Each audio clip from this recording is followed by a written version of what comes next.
Alô, alô, pessoal, caríssimos ouvintes da nossa amada Rádio Bicuda. Aqui estamos de novo com o maior prazer, é uma honra estar com vocês. Estou muito bem acompanhado, como sempre, né? Estou com a minha queridíssima professora do Brasil, Yara Rams. Diga, Yara, deixa-nos ouvir a sua voz sábia. Olá, olá, obrigada. Olá, caríssimos ouvintes da Rádio Bicuda, aos nossos queridos doutores, doutor Firmino Luz, doutor Rafael Haddad. Estamos reunidos para mais um tema que eu acredito que é super interessante e todos vão ficar satisfeitos com a explanação e os esclarecimentos do nosso querido professor e doutor Firmino Luz. E É tomara, impossível não ficar, não né? me coloque Impossível essa não Com ficar. certeza. responsabilidade. Atenção, senhoras e senhores, vos apresento meu amigo, o meu irmão, o filósofo do Brasil, o analista e o hipnólogo que conhece espiritualidade, meu querido Rafael Haddad. Vamos lá. Bonicíssima noite, caríssimos irmãos, queridíssimos. Bom, é claro que hoje eu quero uma noite sem ferida alguma na alma, sem trauma, e é por isso que quero dizer, mestre Firmino, por favor, inicie a preleção. Bom, gente, é interessante, esse é um tema atraente, impactante, né? Perplexante e desafiador, que é o problema do trauma psicológico, que nós hoje vamos conversar um pouco a respeito. As três frequências nessa rádio da vida, vamos falar a respeito disso. Eu queria começar a falar do trauma de um pensamento que tem, claro, espaldado na consciência psicológica e científica do planeta, que nós entramos na vida no dorso de um trauma. Todo ser humano que aporta no planeta, ele vem chegando sobre o dorso de um trauma, a partir de um trauma. E por que eu estou dizendo isso? Eu vou buscar, então, fundamentos na minha velha amiga psicanálise, que não abro mão, e num dos primeiros seguidores do Freud, que é o Otto Rank. O Otto Rank coloca o seguinte, ele diz que o primeiro trauma do ser humano é o trauma do nascimento. Por que ele diz o seguinte? O bebê humano sai daquele lugar seguro onde ele estava sendo satisfeito, saciado, e é lançado vapt-vupt nesse mundão e que ele tem que se virar. E ele coloca que a base, né, fundamental de todas as neuroses, né, de todos os complexos emocionais que a gente sofre, de todos os traumas, é esse trauma do nascimento. Diferentemente do Freud, que o Freud vai colocar que a questão é a repressão sexual, né? A repressão sexual do desejo, ele vai colocar isso, que também é uma forma de ver.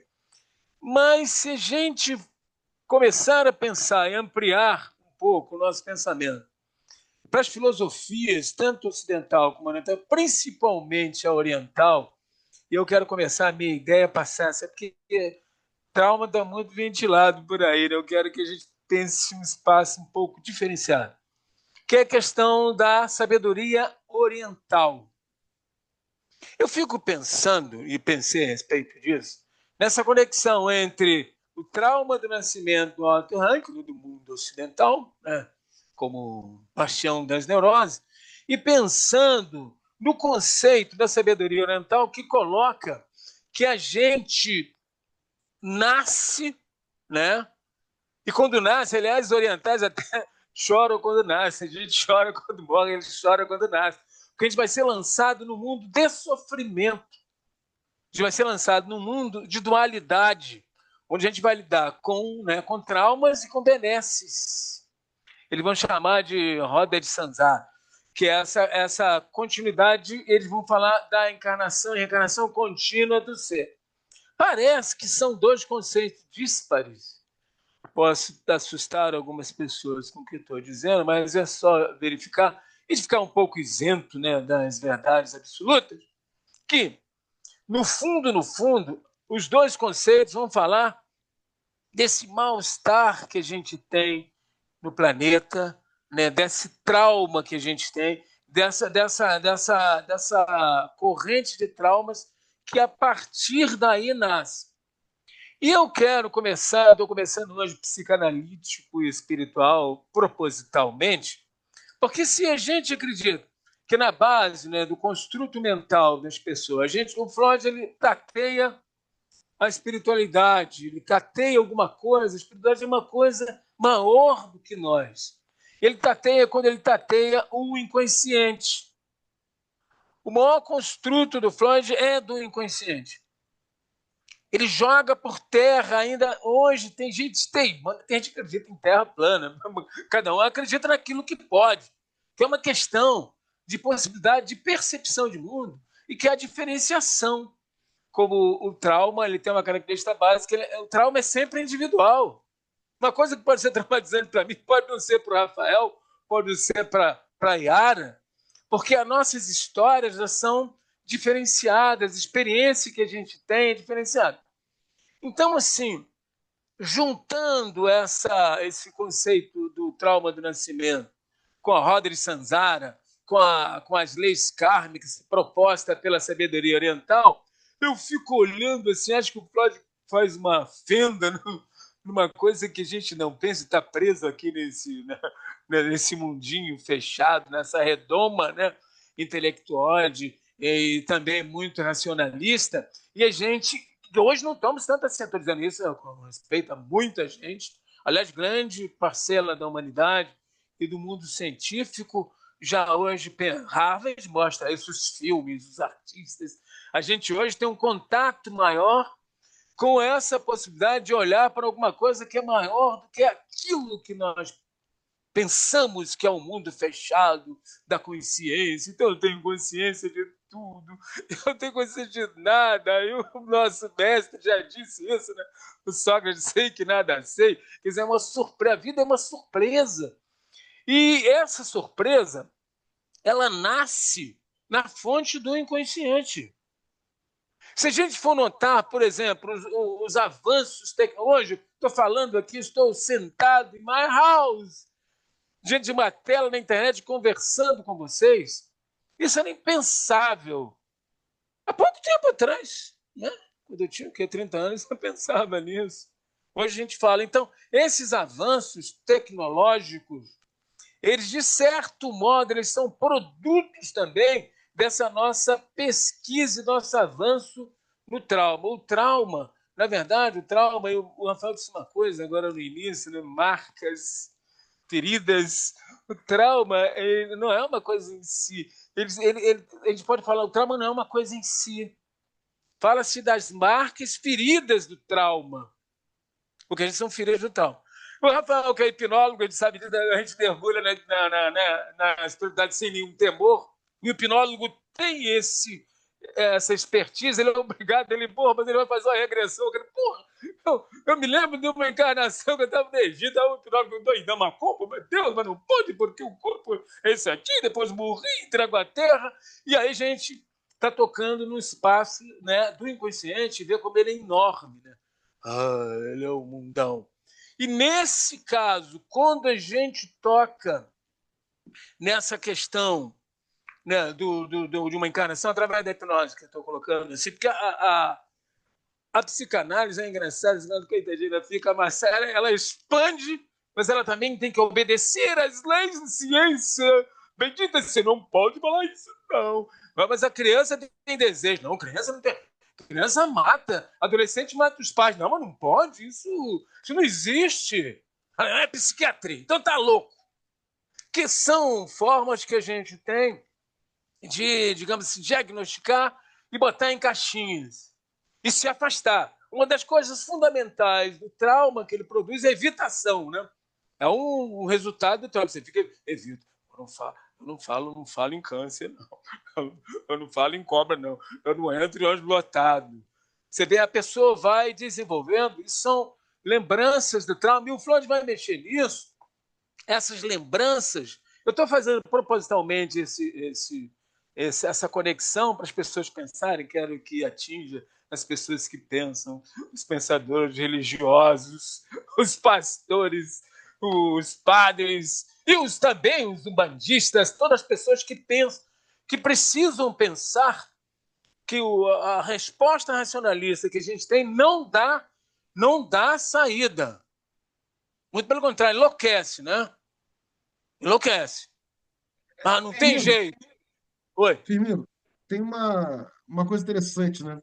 A gente, na Fica. história da filosofia, a gente sempre ficou procurando a razão, né? Vamos explicar a razão, vamos explicar a razão.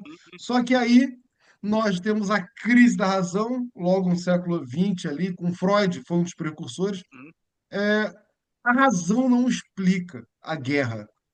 A razão não explica você subjugar um outro, não explica você Não. tirar vantagem sabendo que vai acabar lá na frente, não vai dar certo. A razão não explica o ciúme, a razão não explica os sentimentos políticos, a razão não explica a nossa animalidade. E aí a razão começa a entrar em declínio. Justamente a razão, que era a detentora, a rainha de todos os conhecimentos, o princípio da filosofia, começa a cair em declínio, né? E Freud, um dos responsáveis ali em Civilização, tal, ele vai falando justamente nesse como que a gente se engana achando que o ser humano é um animal racional, né? Olha que loucura. A gente se engana, a gente cria Isso é legal, mecanismos Rafael, de porque a defesa. questão do trauma. O trauma é muito interessante, assim. Depois de 40 anos de atividade, né? De aprendizado com muitos pacientes, muitas histórias. Que não é uma questão de você ler os 24 livros do Freud, ler tantos livros que a gente lê. Porque uma coisa é a leitura, e a nossa mestra está aí, a professora sabe, né?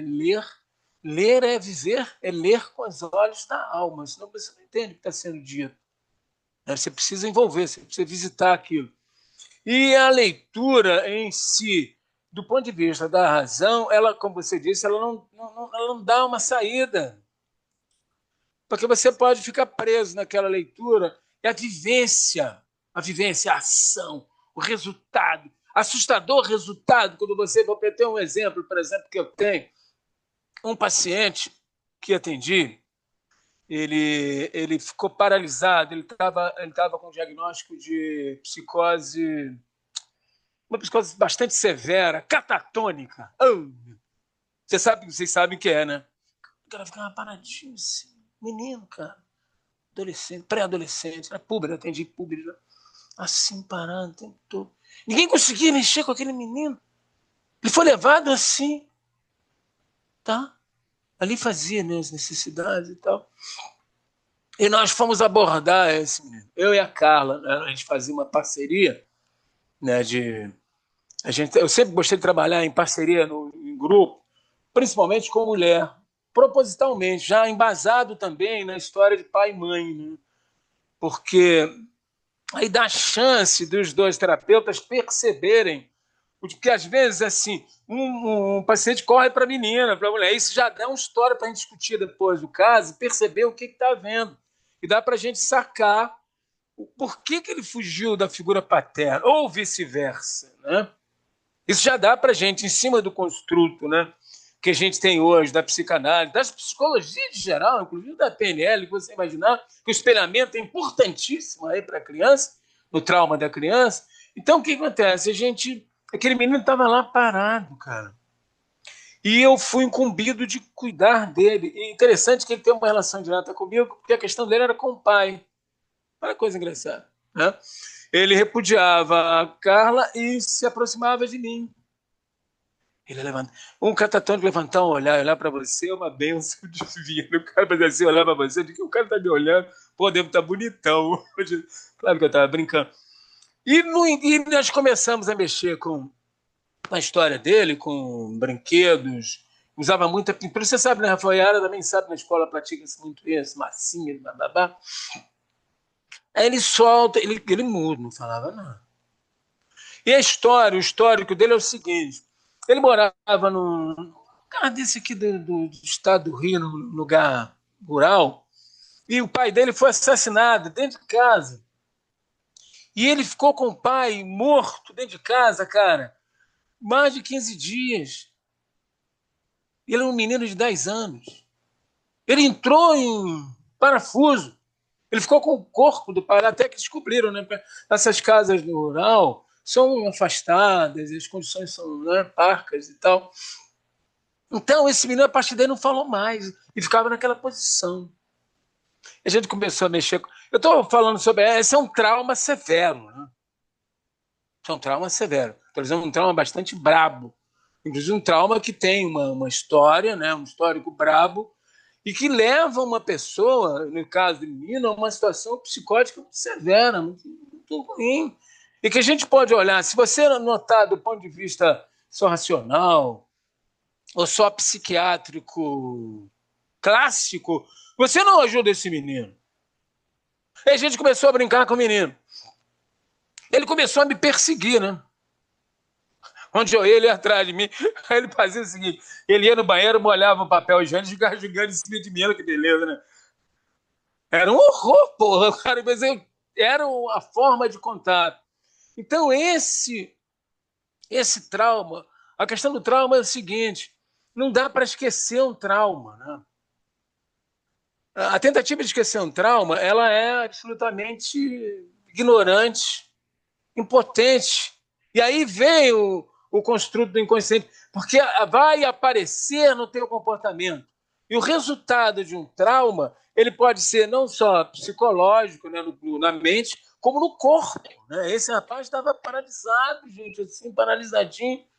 A gente foi mexendo com isso até que ele conseguiu se movimentar. Então, assim, a questão do trauma como uma coisa reprimida, que você reprime, porque tem medo de encarar aquilo, medo de aquilo de embora. Se tem uma relação, uma coisa básica para a criança, por exemplo, né? A gente chega aqui, como eu estava dizendo, já entra num trauma. E o trauma pode não ser uma coisa muito visível. O trauma invisível, esse que a psicanálise vai mexer profundamente, ela é uma ferramenta inegável para mexer com o invisível. Essa história aqui tá fácil de dizer para você. Pô, um garoto de 10 anos ficou com o pai morto 15 dias lá no chão. Pá. E aquelas que não? O que mais produz o trauma? Né? Aquelas crianças que, apesar de estarem na escola, e a área deve ter, você também deve na escola, algumas pessoas mais de conta, algumas pessoas com mais dificuldade de concentração. Tudo isso é resultado de trauma. Resultado de trauma. E esses traumas, eles estão ligados também não só a uma questão como essa de um acidente, né, de uma coisa bastante gritante, mas abandono e desatenção. Uma das coisas mais importantes que a gente descobre na psicanálise é que as doenças cutâneas de pele, elas são nada mais que resultado de falta de atenção. Nada mais. De uma criança que foi abandonada pela mãe e pelo pai, mesmo morando na mesma casa, mesmo dizendo que ama o filho. Porque essa questão é captada, porque cada pessoa, por isso a gente diz que o trauma ele é individual. A criança capta aquilo. À medida em que uma criança nasce numa família disfuncional, né, uma família caótica, eu fico muito preocupado. Né, hoje, a gente vê o noticiário, a escola, na semana mesmo, a escola ficou fechada porque tem tiroteio. Os professores se jogam no chão. Você já imaginou o impacto para a mente de uma criança? Que seres nós estamos preparando? Esse é um trauma que vai marcar essa criança por longo tempo da vida dela. Porque a criança ela tem uma necessidade de apoio, de acolhimento, essa questão do espelhamento que eu falava. Quando você brinca com o bebê, que ele ri, você ri, ele começa a se animar, ele riu. Essas coisas vão construindo para o próprio cérebro, entendeu? Vai entendendo para a mente da criança uma resposta de que ela é um ser, de que ela é um indivíduo. Se não tem isso, já é uma coisa traumatizante para essa criança. Tá? Não tem esse retorno de um espelhamento de alguém que sou. E cuidado, outra coisa é o cuidado com a criança, a negligência de alguns adultos com a criança. Uma outra coisa é a invasão, que hoje é um absurdo. O que a gente vê hoje no noticiário, né, a questão da pedofilia, por exemplo, é um horror. Se mata uma alma. Então, são traumas, a gente precisa ter, esse é uma missão que nós temos, aliás, é uma que eu abraço profundamente, que é essa de acordar as pessoas para observar o que está acontecendo com seus filhos, com as suas crianças, dentro da própria casa. De um caso, por exemplo, que eu sei, em que a mãe saía do quarto para o pai abusar da filha. Vocês acreditam nisso? Ela não sabia. A evitação que você faz. Essa é a capacidade da gente mexer com o inconsciente das pessoas, para a pessoa pensar o que faz uma pessoa entrar numa situação dessa de alheamento, de evitação e negação, que abandona aquele ser que precisa dela, que não pode ser magoado, que não pode ser traumatizado. Então, vide nessa situação em que uma pessoa não tem conhecimento, e aí nós vamos pensar numa coisa que a gente vem processando isso há muito tempo, e eu, se eu digo em qualquer lugar, a via expressa para a libertação dos traumas é o autoconhecimento. É uma via que dá a você a condição de você, então, poder lidar, porque a psicanálise e a espiritualidade vão dar a você instrumentos para você lidar com isso e entender que o trauma não é um trauma em si, são essas feridas que ele mantém, essas marcas que ficam e que faz com que uma pessoa possa ficar envergonhada, uma pessoa pode ficar antissocial, uma pessoa pode ficar violenta. O psicopata é um exemplo disso. Qualquer um que extermine os psicopatas, pena de morte. Mas se a gente parar e olhar com atenção, o que faz uma pessoa entrar num caminho desse, tão violento para si e para o outro? O que será? Como é que foi? Como é que ele foi acolhido? Qual foram os traumas que ele viveu quando entrou? Já entrou num, né? Se a gente pegar hoje, por exemplo, eu costumo dizer que os hospícios estão cheios da nossa ignorância, nossa incompetência, nossa falta de compaixão, tá? Porque a gente, a priori, faz diagnóstico, né? A gente diz o que é e se afasta. E é isso, uma pessoa é um diagnóstico, uma pessoa não é um diagnóstico. Uma pessoa é uma pessoa. Ela tem, claro, ferramentas diferenciadas de lidar com o trauma ou não. E a gente tem que ter um cuidado muito grande, porque, na verdade, à medida em que a gente lida com o ser, seja com terapeuta, professor, o que for, a gente tem que cuidar para não arraigar, aprofundar e cronificar os traumas que ela já tem. À medida que a gente não deixa ela falar, o que a Yara diz sempre, que eu gosto muito, ouvir a pessoa dizer o que ela tem, por que ela é assim. Né? Um caso, por exemplo, um paciente, criança, vem uma criança, você pega um paciente de 25 anos e ele conta para você, por exemplo, que ele conta a história dele, porque é engraçado que o trauma é o seguinte, você não lembra, eu não consigo, mas eu até tenho uma lembrança muito boa para minha infância, eu tenho uma mente razoavelmente aí, deslocada, que me lembra de muita coisa muito cedo, mas não é comum. Mas quando você conta a história para o teu filho, para a tua filha, para o teu sobrinho, a memória dele é levada lá. Que aí vai dizer, tem traços minêmicos que estão batendo na mente dessa pessoa. Então, quando a mamãe me contava a minha história, que eu sei muito da história da minha família, porque eu sou afilhado e neto do meu avô, então ele me contava histórias que ninguém, só eu e ele sabia. Ele contou como minha mãe namorou, bababá. No mundo mental da gente, de uma criança, um paciente, por exemplo, ele vai lembrar quando se conta. E essa pessoa que eu estou me referindo agora, essa paciente, era pequenininha, a mãe viajou e largou ela sozinha com a avó. No meio da amamentação. Cara, já pensou isso? Não que a avó era legal.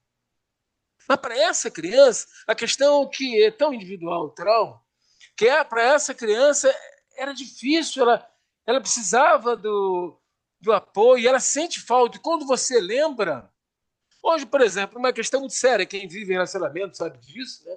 E pode até estar sofrendo. Perdi um relacionamento. Eu vacilei. Pisei na bola. Você vai para o passado, e isso a gente pode pensar até, né, Rafael, num traço, né, de transtorno mental, né, que vem do passado para o futuro, né, pós-traumático, uma coisa pós-traumática, que você fica... E aí é um reviver, né, flashback daquela dor, porque aquilo está preso, você está preso numa situação, numa dobra de tempo, em que você não consegue sair. E você se culpa. E a gente se culpa. Daí a necessidade absoluta, numa situação dessa, de buscar ajuda, porque não dá para sair. Não dá para sair sozinho. É preciso de alguém que ajude. Claro que se a gente, uma professora como a Yara, ou como o Rafael, são importantíssimos. Porque, na verdade, a gente tem muitos alunos hoje, eles compensam a carência familiar na escola. Aliás, a escola hoje ela está com um papel muito grande de dar suporte a famílias disfuncionais. A criança, eu mesmo, né? Outro dia contei para vocês ideia do vídeo, mas eu tinha a professora Terezinha, que eu já contei também. Todo mundo está de castigo. Você também, filho, que você é sonso. Porque era bom, eu tinha boa nota, mas eu estava na bagunça. Então, essas pessoas marcam a gente. Isso dá também outra questão importante do trauma, é que ele é curável. O trauma é curável. Curável. Eu contei essa história. Tem uma outra história muito interessante. Eu atendi no hospital um menino que era dito mudo, não falava. Mandaram para mim, o menino não falava. O menino não falava, fazia necessidade na sala, cozinha, comia no chão. Eu digo, porra, ainda mandaram para mim. Eu digo, caramba, como é que eu faço com esse menino? Eu digo, oh my God. E aí, comecei a atender o menino, sentei no chão, brincar com ele, porque você precisa brincar com as crianças, né? E aí dei massinha para ele fazer. Aí eu pensei, a coisa também é utilizar a tua inteligência emocional e espiritual para lidar com o paciente. Aliás, todo terapeuta devia sacar mais de inteligência emocional, sem preconceito com qualquer, usar todas as ferramentas, inclusive a espiritualidade, que eu recomendo profundamente. Então, eu digo, pô, o que eu faço? Aí peguei as massinhas para ele brincar. Tá brincando com a massinha, bababá, bababá.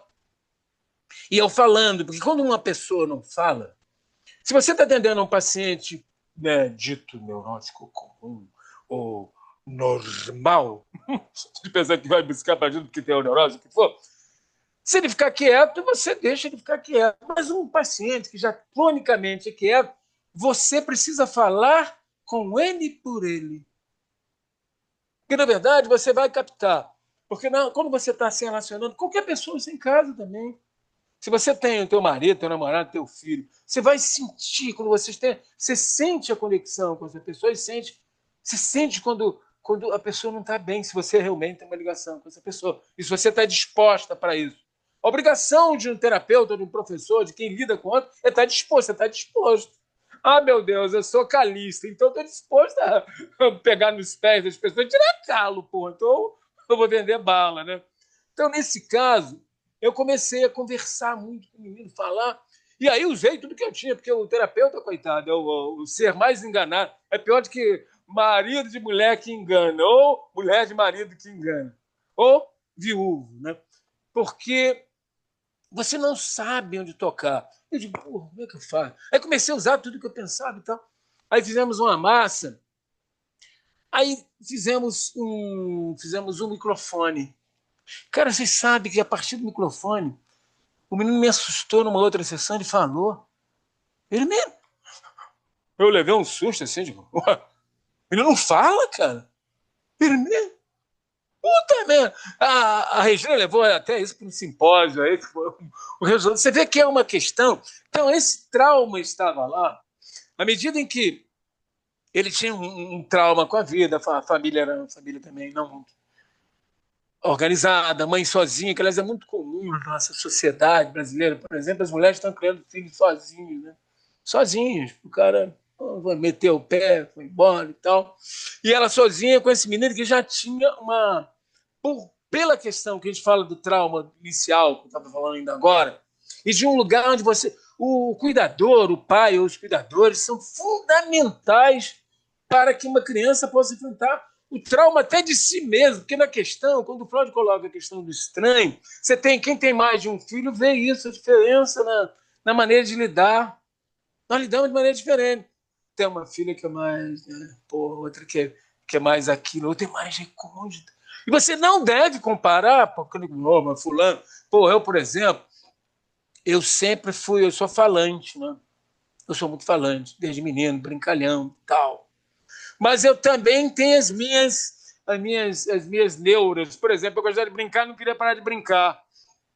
O meu irmão era mais quieto. Essas comparações pode criar na criança também um aspecto traumatizante. Porque, na verdade, a gente está buscando identificação, né? A gente está buscando identificação com os pares. Pô, eu quero ser legal. Aliás, é uma coisa que a gente vai aprendendo a partir da experiência. Por isso, o trauma precisa ser visto como uma possibilidade de libertação para o teu autoconhecimento. Porque ele vai dar a você a chance de mudar aquilo. Estou traumatizado. Na análise é muito interessante, quem se analisa sabe disso, né? Quem passou pela análise. Quando você começa a notar que você estava com trauma que não fazia sentido, cara. Não estava mais no tempo. É uma questão de tempo. E uma outra coisa também é da responsabilidade por isso. De quem é a responsabilidade do menino que vai para a escola e que ele sobe por a comunidade, passa por um montão de tiros e balas? Quem é responsável se ele ficar com medo? Se ele ficar muito irado? Se ele quiser, então, comprar uma arma? Quem é responsável? Ele? Que é uma outra coisa que é importante a gente sacar. O lugar geopolítico e cultural ele tem um impacto muito grande no trauma de um ser humano. Esse impacto. Uma família, a questão... Você vê como hoje nós precisamos de uma compaixão coletiva. Tá? Esse é o fundamento da democracia, né? Da nossa utopia, né? Da democracia, que não tem outro jeito. Ela ainda é para esse planeta, é a doce utopia da vida das pessoas. Porque, na verdade, se a gente tem uma misericórdia compassiva, ela já é um... Porque, voltando à questão do trauma, a criança já entra no mal-estar da civilização. Né? A criança quer fazer aquilo. Você vai no supermercado, eu fico observando, eu quero iogurte. Ela não sabe que o pai às vezes está com dinheiro só para comprar o pão. Ela não sabe, ela quer. E ela já começa, então, a entrar, já entra no espaço também traumatizante, que todos nós falamos isso no último programa da angústia existencial, que você vai ter que lidar com limites. Esses limites também são marcadores traumatizantes para uma criança, porque o desejo ele não tem freio, cara. Né? Como dizia na semana passada, né, Rafael? Pô, eu quero. Pô, tem direito de fazer tudo? Tem mesmo? Tem. Mas pode pagar um preço muito alto. Eu quero, mas e aí? Mas é assim? Então, o que acontece? Essa criança, quando ela está nesse aspecto de querer coisa e que ela então sofre o impacto do limite, é importante que seja dado por alguém com carinho e respeito. Porque é assim que ela vai aprender, né? Ela vai aprender como a Yara dá vários exemplos aí, né? E a melhor coisa é o exemplo, é a ação do exemplo que a gente possa dar, que vai marcar essa criança. Ela vai acreditar, porque uma das coisas mais difíceis, então, é ela assumir a personalidade dela. Na verdade, os traumas, tanto os invisíveis como os visíveis, que pode ser um trauma, doente, pai ficou doente. Eu me lembro quando meu pai adoeceu, cara, eu fiquei empolvoroso, eu estava desempregado, eu falei, meu Deus, como? É um negócio assim, a doença da minha mulher, por exemplo, uma doença de alguém impacta você, você fica traumatizado. A gente fica traumatizado quando vê alguma catástrofe, né? Como no Rio Grande do Sul, a guerra lá no Oriente Médio. Nós somos seres emocionais, interdependentes. Nós somos todos interdependentes. Nós precisamos um do outro e nós podemos nos ajudar. À medida de se ajudar, à medida que a gente melhora, e a ideia é essa, à medida que você tem autoconhecimento, e dizíamos isso aí, acho que dois programas anteriores, a Yara trouxe isso, né? E a gente conversou sobre isso. É como você, uma pessoa, você que quer se tratar e está com medo de se tratar, pense, vai mudar a tua família inteira. Você muda a família, não dá mais. não é mais aquele cara. Você sabe, né, na minha casa é engraçado, eu tenho 3 nomes, né? 3 nomes. Eu sou chamado de Dedé, José e Firmino. Elas têm 4, agora eu tenho Firmino Luz, que eu que escolhi. Agora eu quero esse nome. Você E vê que é agora a engraçado? escolha, agora a escolha. É a mesma pessoa. Mas você vê que essa coisa revela essa, essa multidimensionalidade de uma personalidade, da relação coletiva, da relação com o outro, da importância, então, de quando uma pessoa, da nossa importância de cada ser é importante pelo espaço que ela vive e com seus próprios traumas. O meu trauma hoje, o que eu já tive, hoje é um farol para ajudar alguém que está num trauma similar. Porque eu posso, olha, gente, dá para sair dessa. Eu contava uma na semana passada, em outros tantos. Pô, você pode sair, não precisa, o mundo não acabou. E para a espiritualidade tem uma coisa muito interessante, né? Que eu gosto. Aliás, a religião, todas, mas elas têm um negócio assim meio dedos com a espiritualidade. Não há a morte. Olha o que eu estou dizendo, meu Deus. Não existe morte. A morte é a lateralidade da vida. Se a gente for pensar bem, a vida de hoje tem várias comprovações. Olha aí, tá na internet, tem médicos americanos de Harvard estudando. Só pegar aí a internet mostra que tem. Eu estava escutando, por exemplo, ontem, um caminhoneiro que enguiçou numa estrada no Amazonas com um caminhão dele com uma entrega. E no meio do lugar, imagina a Amazonas, aquelas ruas 364, aquele lugar fechado de floresta. Ninguém, cara. O cara tá bom. Aí disse que ele estava de bobeira que apareceram 3 caras, três homens de branco. Olha que coisa engraçada, né? Rafael, nós que olhamos essa. 3 caras de branco, um chamado Gabriel, o outro era Pedro e o outro era o quê? Pedro, esqueci o nome do outro. Tinha outro Pedro, Gabriel, e o outro agora escapou o nome. Aí vieram os 3 e tinham maletas de concerto. Ele levou um subamão. Os caras saíram da mata. Quem são esses caras? Porra, não tinha nenhuma mecânica ali. Os caras conheciam mecânica. Consertaram o carro. Tá aí na internet. Você pegar e ver, não estou inventando, não. Consertou o carro do cara. Era Miguel, Gabriel e Pedro, né? Os nomes interessantes.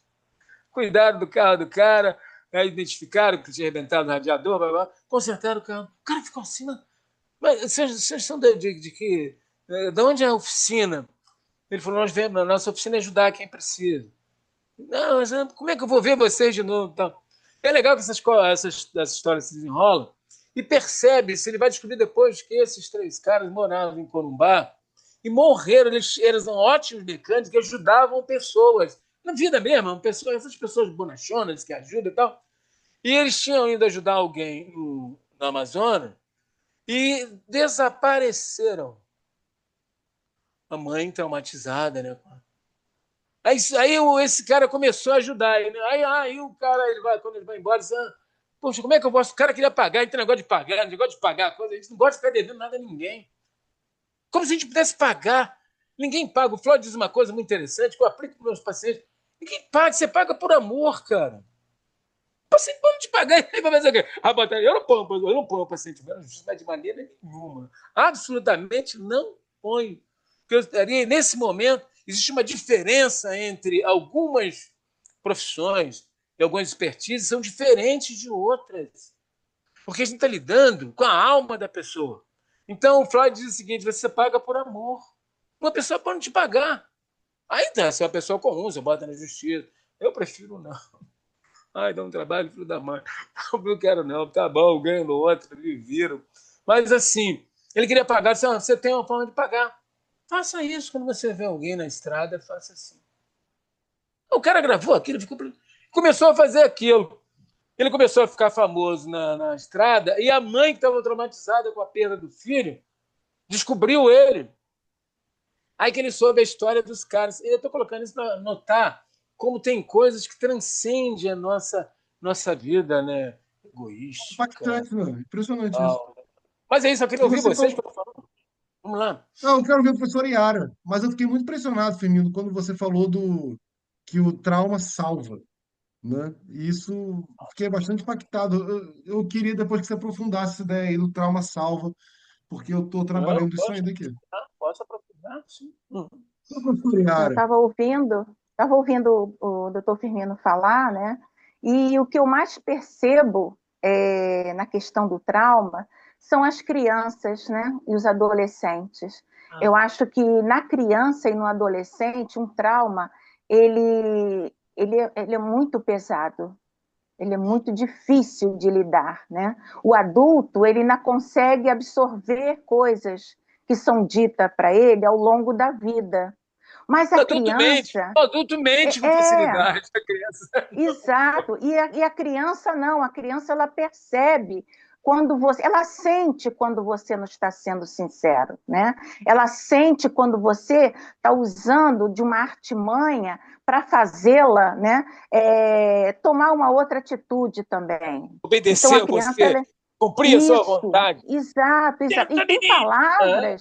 E tem palavras, né, que acabam prejudicando muito a criança, né? Quando o adulto diz cala a boca, né? Ninguém gosta de você, você não sabe nada.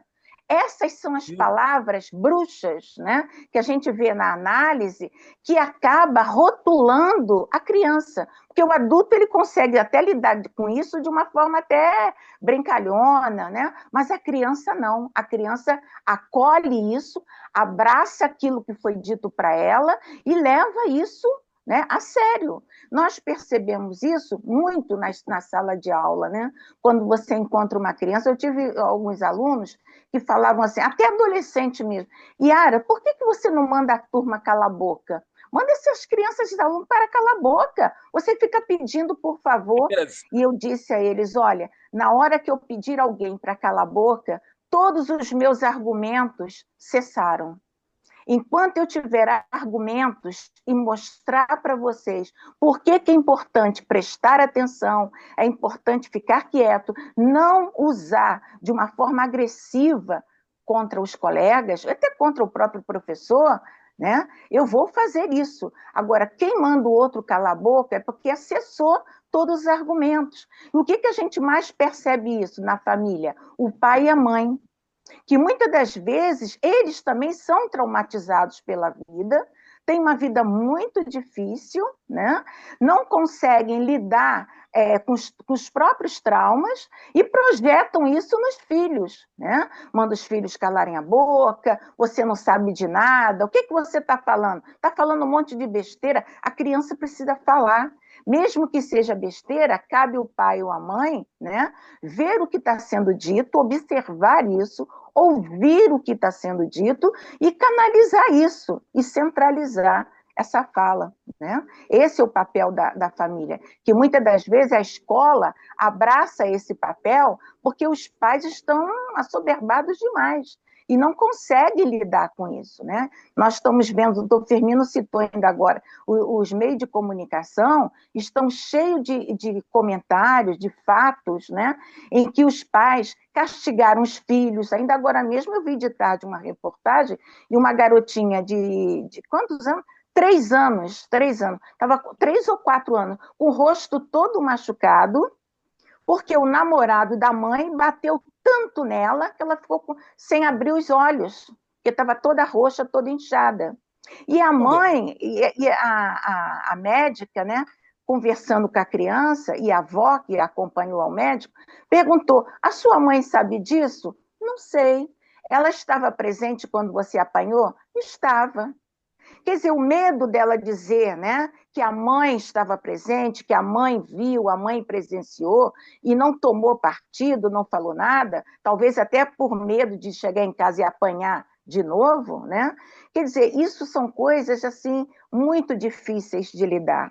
São situações, são traumas que, se a criança encontrar na escola um apoio emocional, né? Um apoio psicopedagógico, né? Uma orientação, ela vai conseguir melhorar esse trauma. Fora disso, vai carregar isso para o resto da vida, né? Então, é importante que os pais deem mais atenção a essas crianças, né? As crianças que estão quietas demais, devem ser ouvidas. Está acontecendo alguma coisa está acontecendo, né? Falar com ela, ter paciência. Hoje, o que eu mais percebo é que os pais não têm muita paciência para lidar com os filhos, né? Quer ver uma coisa horrível? Um pai e uma mãe dizer: ninguém gosta de você, eu já estou cheia de você. Nossa, isso é traumatizante demais, né? Você usa ninguém, quando você usa esse pronome, né, você também está incluso naquele momento também, você se inclui ali, ninguém quer dizer você também, né? Então, É essas ninguém, né? palavras, É ninguém. né? Exato, essas palavras têm que ser policiadas, têm que ser cuidadosas, você tem que estar atento a esse tipo de situação. E não pode faltar nunca são argumentos. Você tem que argumentar. Ah, mas ele é muito levado. Sim, mas você vai conversar com ele. Ô, A Yara, conversa é Yara, fundamental. deixa eu dar uma parada. Desculpe, eu estou ficando rouca, que eu estou um pouco gripada. Todo mundo está esse fogo, mas assim, aí é uma coisa que você já falou aí, não sei se o Rafael também parece. As escolas estão adotando uma coisa que eu estou achando muito legal, que é preciso ser, né, asseverado, mais implementadas, mais valorizado, que é a questão da escola dos pais. A escola dos pais é Isso. muito interessante.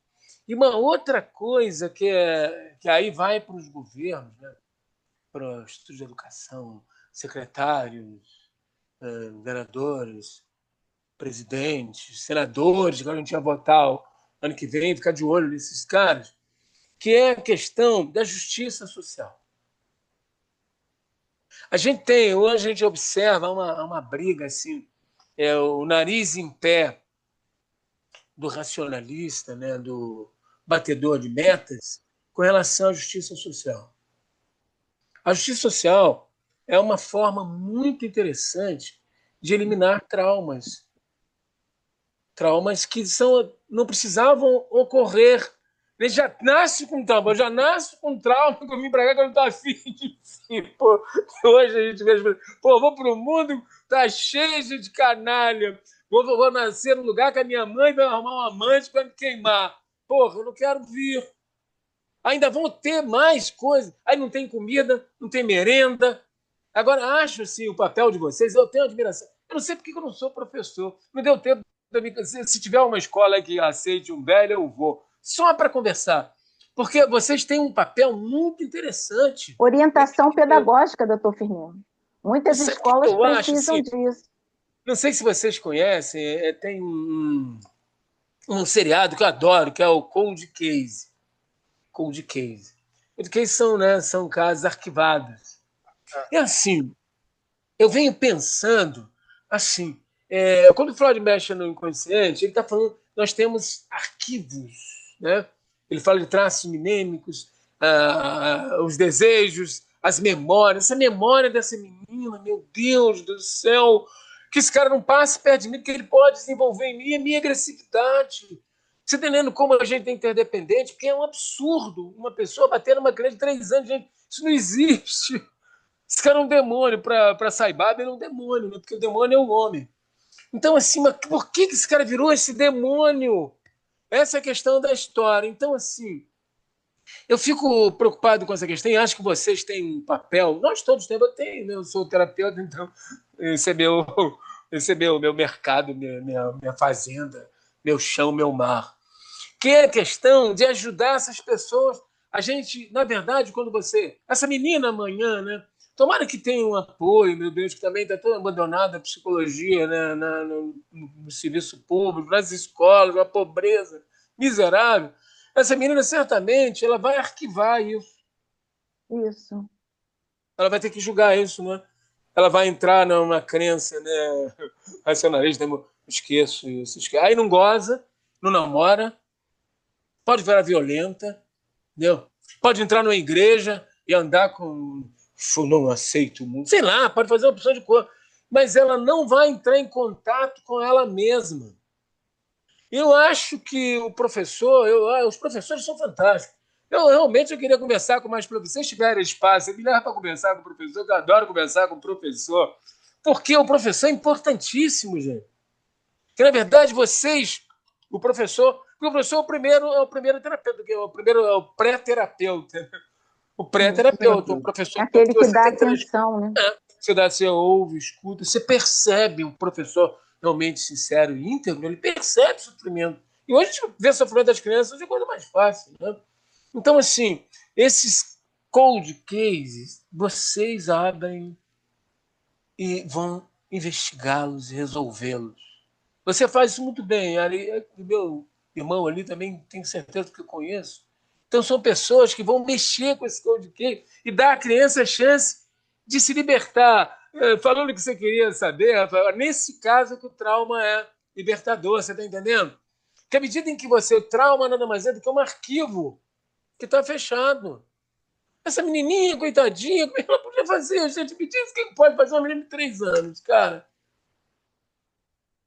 Ela pode achar que ela é um lixo, né? Porque a mãe estava perto.